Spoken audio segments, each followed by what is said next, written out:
pela primeira vez, a história de José e dos seus irmãos na escola dominical era ainda uma criança pequena. Mas não se trata de uma história para crianças apenas. Nem evoca a vida de um período tão remoto que não tem nenhuma mensagem para nós hoje. Bem pelo contrário. Dei-me conta disso quando reli esta história e especialmente o texto sugerido para este domingo e tropecei sobre um versículo, o versículo 23. Esta frase: os irmãos tiraram a José a túnica vistosa que ele trazia, agarraram-no e atiraram-no para um poço. Depois sentaram-se para comer. Tão perto anda a violência, a pior violência, e um almoço pacato, na maior das calmas. Como se não tivesse acontecido nada.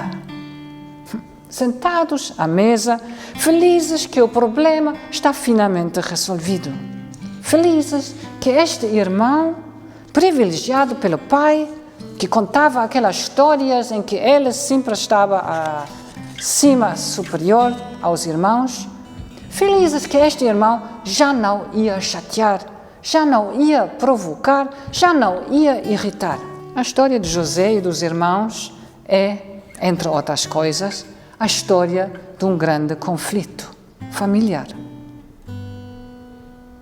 Interrogo-me, como é que eu lido com conflitos? Como é que nós lidamos com conflitos? Na família, no trabalho, na igreja ou no mundo? Vejo as notícias e penso, parece que ainda hoje o esquema continua a ser exatamente o mesmo. Alguém nos provoca, alguém nos incomoda, alguém nos agride e então esse alguém tem que desaparecer, tem de ser eliminado, tem de ser calado, uma vez por todas. Esta é a lógica das guerras, de todas as guerras. Esta é a lógica do nosso mundo. Eliminar o inimigo e depois sentar-se calmamente para comer. Só que esta não é a lógica de Deus. Não é de todo a lógica de Deus. Será que Judá, um dos irmãos de José, se lembrou disso quando intervém? Não o matemos, afinal, ele é o nosso irmão. Vamos antes vendê-lo como escravo. Reconhecer, relembrar no meio do conflito que o outro é o nosso irmão, que ele é uma pessoa humana, que é criatura de Deus, é um passo, sem dúvida. Salvou a vida de José. Poderia salvar a vida de muita gente se nos lembrássemos disso.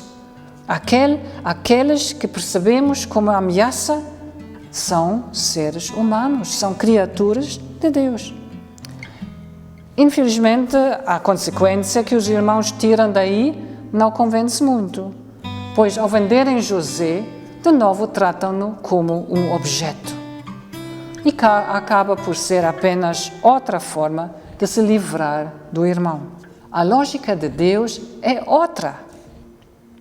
Quando as ondas da vida andam altas, quando os problemas, as dificuldades, ou mesmo os conflitos nos assustam, nos fazem tremer, parecem sufocar-nos, a tentação de ceder é muito grande. Ceder e voltar para essa lógica do mundo. A lógica da eliminação do outro. A lógica que só pode haver um único vencedor.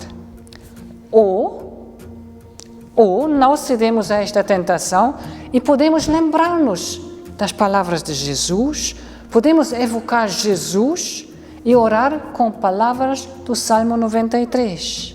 Os mares fazem ouvir o seu bramido e levantam as suas ondas, mas mais forte que o bramido das ondas, mais poderoso que o rebentar das águas, é o Senhor nas alturas. entregar-nos a este Senhor. Olhar para este nosso Senhor com fé, entregar-nos a Cristo, que abençoa os construtores da paz, poderá dar-nos calma. A calma necessária para resistir à lógica do mundo e para, com Cristo, pelo menos procurar outras soluções para os nossos conflitos. Pode parecer tão impossível, tão irrealista, como Pedro caminhar em cima da água. Mas lembremos-nos, Jesus estende-lhe a mão, segura Pedro pela mão e diz: homem de pouca fé, por que duvidaste? Mais poderoso que o rebentar das águas é o Senhor das alturas.